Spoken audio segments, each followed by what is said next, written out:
बेपनाह प्यार। राज और पूजा एक साथ पढ़ाई करते थे। वह दोनों एक अच्छे दोस्त थे। राज मध्य वर्गीय परिवार से था, लेकिन पूजा एक बहुत ज़्यादा अमीर घर की लड़की थी। दोनों साथ में पढ़ाई करते थे, साथ में कॉलेज पढ़ने के लिए जाया करते थे। दोनों के घर एक ही गांव में थे, इसी कारण दोनों कॉलेज के बाहर भी खेलने के लिए जाया करते थे। ऐसे में राज और पूजा दोनों में काफ़ी अच्छी गहरी दोस्ती हो गई थी। दोनों में काफ़ी ज़्यादा मित्रता होने के कारण दोनों एक अच्छे दोस्त बन गए थे, लेकिन दोनों में आपसी में कभी प्यार की बातें नहीं हुई। मतलब कि कभी दोनों एक दूसरे से प्यार जाहिर नहीं कर पाए, एक दूसरे को प्यार करते। धीरे धीरे इनकी दोस्ती और गहरी बनती गई और इन दोनों को साथ रहने की आदत हो चुकी थी। दोनों कभी भी अलग नहीं रह सकते थे। धीरे धीरे राज को पूजा बेइंतहा प्यार हो गया, लेकिन पूजा को इस बारे में नहीं पता था। पूजा हमेशा चाहती थी कि वह अमेरिका तथा विदेश में रहने वाले लड़के से शादी करेगी जो बहुत ज़्यादा अमीर होगा, लेकिन राज एक मध्य वर्गीय परिवार से था। इसी कारण से पूजा का ध्यान राज पर कभी नहीं गया। पूजा हमेशा से ही चाहती थी अमेरिका में रहने वाले लड़के से जो बहुत ज़्यादा कमाता हो, उन्हीं से शादी करूंगी, उनके साथ ज़िंदगी भर खुश रहूंगी। धीरे धीरे समय बीतता गया।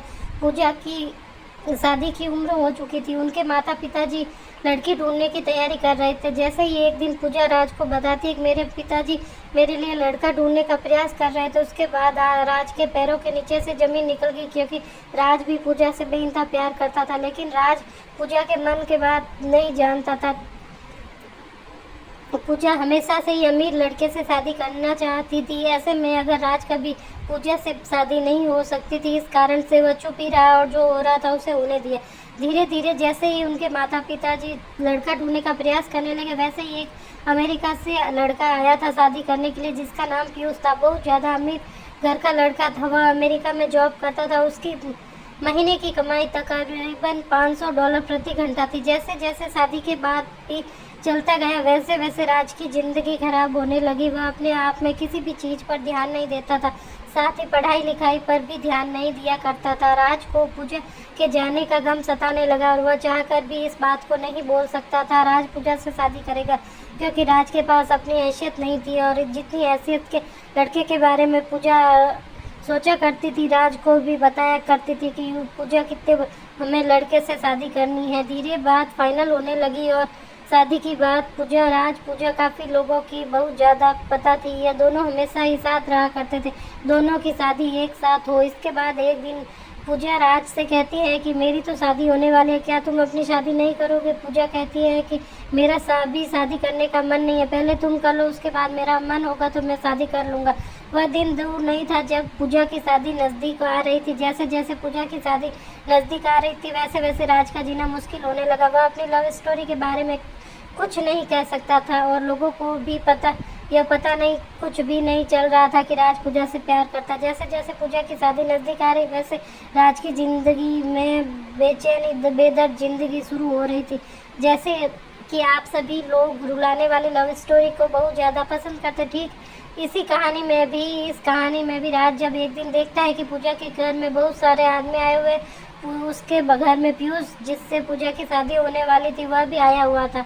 जितना देखते राज को सब कुछ समझ आ गया कि पूजा की शादी फिक्स होने वाली है। राज मन ही मन अपनी औकात पर पछता रहा था। अगर मेरी औकात होती, ज़्यादा पैसे होते तो मैं भी पूजा से शादी कर लेता। जैसे ही पूजा की शादी फिक्स हो गई, उस दिन राज को नींद नहीं आई। वह रात भर अपने बिस्तर पर रो रो कर अपने प्यार को याद कर रहा था। राज सोच रहा था कि मैंने प्यार किया तो ऐसा प्यार किया नहीं, ना ही उससे शादी कर सकता। उसके बाद राज फिर सुबह उठकर पूजा के घर चला जाता, क्योंकि पूजा उसके घर आई थी राज को बुलाने के लिए। दोनों की शादी में महज कुछ ही दिन बाकी थे। पूजा अपनी शादी को लेकर बहुत ज़्यादा खुश में थी। इधर आज अपनी ज़िंदगी को लेकर रोने वाला था। राज रात भर रोया करता था अपनी सैड लव स्टोरी को लेकर। दोस्तों, हमेशा से ही प्रेम प्रेमिका के बीच में यही सब होता है। जब भी कोई किसी से सच्चा प्यार करता है, वो उसे बहुत ही मुश्किल से मिलता है। सच्चे प्यार की कहानी बहुत जल्द अंत हो जाती है। अब तो पूजा की शादी होने वाली थी। राज शादी की तैयारियों में बिजी था। पूजा राज को अपने साथ कभी मार्केट लेकर जाती तो कभी कपड़े खरीदने के लिए रुक जाती, दर्जी के यहाँ जाती। राज बेचारा पूजा की शादी को लेकर बहुत ज़्यादा तैयारियां कर रहा था। साथ ही राज को मन ही मन बहुत ज़्यादा उदास हो रहा था। उसकी ज़िंदगी से पूजा जाने वाली, लेकिन फिर भी वह किसी से कुछ नहीं कह रहा था। अपना काम सही सही कर समय पर कर रहा था। अब तो वह दिन भी आ गया। पूजा की सगाई हो रही थी। फिर भी उसके एक ही दिन बाद पूजा की शादी भी थी। सभी मेहमान लोग आ चुके थे। राज मेहमान की खातिरदारी कर रहा था। अब तो बाराती भी आने वाले थे। पूजा की और बढ़ती खातिरदारी और सम्मान करने के लिए तत्पर खड़े थे। आपको बता देगी कि दिल में इतना ज़्यादा दर्द होने की वजह से अपने प्यार की कहानी किसी को बताए बिना एक बार चुपचाप सब कुछ जानकर अब पूजा की शादी हो गई थी। पीयूष बस के साथ फिर घूमने फिरने के लिए, हनीमून मनाने के लिए कहीं टूर जाने वाला था। राज मन ही मन सोच रहा था पूजा को खो गई है, चिंता छोड़ देते, क्योंकि अब तो पूजा की शादी हो गई है, अब तो कुछ नहीं होने वाला है। पीयूष और पूजा दोनों साथ में घूमने के लिए चले जाते, दोनों साथ में घूमने निकल जाते, एक मॉल में शॉपिंग करने के लिए जाते हैं। पूजा पीयूष दोनों जैसे ही शॉपिंग के अंदर करने जाते हैं, पीयूष को किसी प्रकार का काम लग जाता है। वह कहता है कि तुम गाड़ी लेकर अपने घर चले जाओ, मैं करके वापस आ जाऊंगा। जैसे ही गाड़ी लेकर पूजा घर आ रही है तो फिर गाड़ी में ही फिर उसका मोबाइल छोड़ गया था। उसके मोबाइल में एक लड़की का फ़ोन आ रहा था जिसका फ़ोटो भी उसके कॉलर आईडी पर लगा हुआ था। वह लड़की तो नहीं ज़्यादा सेक्सी थी, नग्न अवस्था में फ़ोटो लगाया हुआ था। यह देखकर पूजा को गुस्सा आ गया और उसने सोचा कि यह कौन लड़की जो मेरे पति को फ़ोन करती है। पूजा गुस्सा से फ़ोन उठाती है, वैसे ही फ़ोन उठता, उधर से आवाज़ आती है, जानू तुम कहाँ हो? लग रहा है मुझे छोड़कर कहीं चले गए हो या तुम्हें कोई दूसरी मिल गई है। अब तो तुम मुझे फ़ोन भी नहीं करते। या देखकर पूजा को बहुत ज़्यादा गुस्सा आ जाता है। वह फ़ोन काट देती है। जैसे ही पूजा फ़ोन करती है वह बहुत ज़्यादा गुस्से में होती है। वह गाड़ी इधर उधर होती है, बहुत ही स्पीड चलाने लगती है। गाड़ी स्पीड चलाने के क्रम में उसके सामने एक बहुत बड़ी गाड़ी आ जाती है। पूजा की गाड़ी का कंट्रोल नहीं होता है और उस गाड़ी से टक्कर हो जाती है। जैसे ही गाड़ी को टक्कर मार देती है वह बेहोश हो जाती है। अब तो पूजा बहुत ज़्यादा गुस्सा, हालत ख़राब हो गई थी। उसके दिमाग से बहुत ज़्यादा खून निकल रहा था, मतलब उसके सिर में चोट लगी थी। ऐसी जानकारी पूजा के घर वाले तथा राज को मिली, वह तुरंत ही दौड़े दौड़े शहर आकर अपनी पूजा को हॉस्पिटल लेकर चले गए। हॉस्पिटल ले जाने के क्रम में पूजा की हालत बहुत ज़्यादा ख़राब हो जाती है, जिस कारण से उसे बहुत ज़्यादा मात्रा में उसके सर से खून भी निकल रहा है। यह देखकर राज को बहुत ज़्यादा फिक्र होने लगी, लेकिन फिर भी वह पूजा को संभाल कर हॉस्पिटल लेकर आया। हॉस्पिटल लेकर जाने के बाद डॉक्टर ने चेक करता है और कहता है कि इसके दिमाग में चोट आई है। पूजा के दिमागी हालात सही नहीं है, हो भी सकता है या पूजा को कुछ भी याद आए ना आए, याद आने में कितना दिन लगेगा यह कुछ कह नहीं सकते। उस समय तक अब तो पीयूष हॉस्पिटल आ चुका था। डॉक्टर की बातें सुनकर पीयूष कहता है कि अगर इसे याददाश्त नहीं आएगी तो मैं इसे नहीं रखूँगा। अगर इसकी स्वास्थ्य सही नहीं रहेगा तो यह मेरे कौन सा काम आएगी। इससे बेहतर होगा कि मैं कोई दूसरी शादी कर लूँगा। आप अपनी बेटी को देख लीजिए। यह बात पीयूष कहता है और पूजा के माता पिता से, लेकिन पूजा के माता पिता भी इन सभी बातों को बोलना नहीं चाहते थे, नहीं सुनना चाहते थे, क्योंकि उसके बेटी की तबीयत बहुत ज़्यादा ख़राब थी। वह जल्द से जल्द चाहते थे कि उसकी बेटी पूजा पहले से सही हो जाए, उसके बाद जो होगा देखा जाएगा। इतना कहते ही पीयूष वहाँ से चला जाता है और कहता है अगर इसकी तबीयत और इसकी दिमागी हालत पूरी तरह से सही हो जाए तो मुझे बता देना। और साथ ही पीयूष ये कहता है कि अगर इसके दिमागी हालात सही नहीं हो रही होगी तो मुझे मत बताना, मैं दोबारा शादी कर लूँगा। यह सब सुनकर पूजा मन ही मन रो रही थी, लेकिन राज उसे दिलासा दिलाए जा रहा था, सब कुछ सही हो जाएगा, तुम बस सही हो जाओ। अब तो पूजा को छोड़कर पीयूष भी चला गया, लेकिन उसकी देखरेख करने के लिए राज वहाँ मौजूद था। दिन रात एक करके पूजा को अपनी मेहनत से बहुत ज़्यादा सेवा कर रहा था। और फिर इतना भी काम लगता, मेडिकल दवाई लाना जाना, कोई भी काम हो तो राज किया करता था। सुबह बहुत ज़्यादा मात्रा में खाने के सामान लाता, फल पूजा को लाकर दिया करता था, जिसके कारण पूजा को इस पर ज़्यादा प्यार आने लगा था। थोड़ा सा भी दूर नज़र से होता तो पूजा को तुरंत ही राज की चिंता होने लगती थी। लेकिन उसके घर वाले पूजा को कहते कि अब तुम हमेशा राज क्यों करती रहती हो? राज तुम्हारा कौन लगता है? राज थोड़ा सा ही सोने या कहीं और चला जाता, घर चला जाता, तो पूजा हमेशा राज को आवाज़ देने का प्रयास करती है। पूजा को जब भी किसी चीज़ की ज़रूरत पड़ती तो वह हमेशा से ही राज से मांगा करती थी।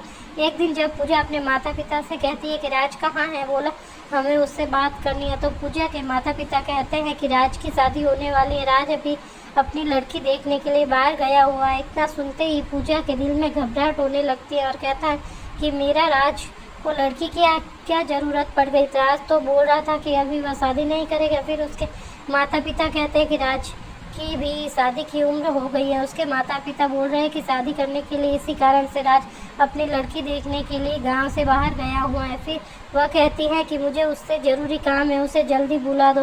राज के माता पिता तथा राज दोनों तैयार हो रहे थे लड़की देखने जाने के लिए, तभी पूजा के माता पिता का फ़ोन करते हैं, राज कहाँ है। राज के पिताजी कहते हैं राज अभी तैयार हो रहा है, उसके बाद हम लोग लड़की देखने के लिए जाएंगे। फिर उसके बाद पूजा के पिताजी कहते हैं कि पूजा राज को खोज रही है, शायद उसे कोई ज़रूरी काम होगा, इसलिए राज को थोड़ा सा समय निकाल कर बोलना कि पूजा उससे मिलने के लिए चाह रही है और कुछ देर के लिए वह अस्पताल आ जाए। फिर उसके बाद यहाँ से लड़की देखने के लिए आ सकता है। फिर उसके बाद राज अस्पताल आता है पूजा से मिलने के लिए। उसके बाद पूजा कहती है कि क्या तुम शादी करना चाहते हो मुझसे, क्योंकि पूजा एक दिन राज को अपने रूम में रोते हुए सुन लिया था। वह भी जान देगी कि राज मुझसे प्यार करता है। उसके बाद राज कहता है कि मैं तो हमेशा से तुमसे प्यार करता हूँ, करता था, करता रहूँगा। ऐसे में अगर तुम मुझसे प्यार करती हो तो मुझसे शादी कर सकती हो, वरना मैं अपने लिए लड़की देखने के लिए जा रहा हूँ, मेरे पिताजी के साथ लड़की देखने जा रहा हूँ। उसके बाद पूजा राज का हाथ पकड़ लेती है और कहती है कि मैं तुम्हारे साथ जीना मरना चाहती हूँ। मैं भी तुमसे बहुत पहले से ही प्यार करती थी, लेकिन मैं अपने प्यार को समझ नहीं पा रही थी। मुझे तो इतना अमीर लड़का चाहिए था शादी करने के लिए, लेकिन अब मेरी सोच बिल्कुल बदल चुकी है। अब मैं तुमसे शादी करने के लिए तैयार हूँ। फिर कुछ दिन बाद पूजा पूरी तरह से ठीक हो जाती है और फिर अपने घर वापस चली जाती है। उसके बाद पूजा के पिताजी उसके माता पिता को बुलाते हैं और कहते हैं कि आपके बेटे ने कहा था कि वह पूजा से शादी नहीं करेगा, हम लोग अपना रिश्ता तोड़ देते हैं। उसके बाद पीयूष माफ़ी मांगता है और कहता है मैंने गलती से बोल दिया, तो मुझे लगा था अब तो पूजा सही नहीं होगी, लेकिन अब तो पूजा बिल्कुल सही हो गई है। पूजा मुझे कोई भी आपत्ति नहीं है पूजा को रखने में। लेकिन पीयूष की हकीकत जानने के बाद पूजा कहती है कि इसका चक्कर बाकी अन्य लड़कियों से भी चलता है, इस कारण से मैं फिर उससे शादी नहीं कर सकती। उसके बाद पीयूष बहुत ज़्यादा मिन्नतें करता है, लेकिन राज के माता पिता और पूजा के माता पिता नहीं मानते हैं। उसके बाद पूजा अपना रिश्ता सारा उससे तोड़ देती है और दोनों फैमिली के बीच रिश्ता पूरी तरह ख़त्म हो जाता है। उसके बाद पूजा हो रही राज की शादी बड़े ही धूमधाम से आज्ञा के अनुसार होती है। शादी के दिन पूजा और राज बहुत ज़्यादा खुश थे। पूजा को यह मालूम चल गया कि अब कुछ भी नहीं होता अगर ज़िंदगी में प्यार न हो तो, लेकिन पैसा तो कमाया जा सकता है, लेकिन एक अच्छा इंसान जो प्यार करने वाला हो वह कभी नहीं मिल सकता। पूजा को यह पूरी तरह से मालूम हो गया। ज़्यादा पैसा वह लड़कियों को चक्कर में रहता है।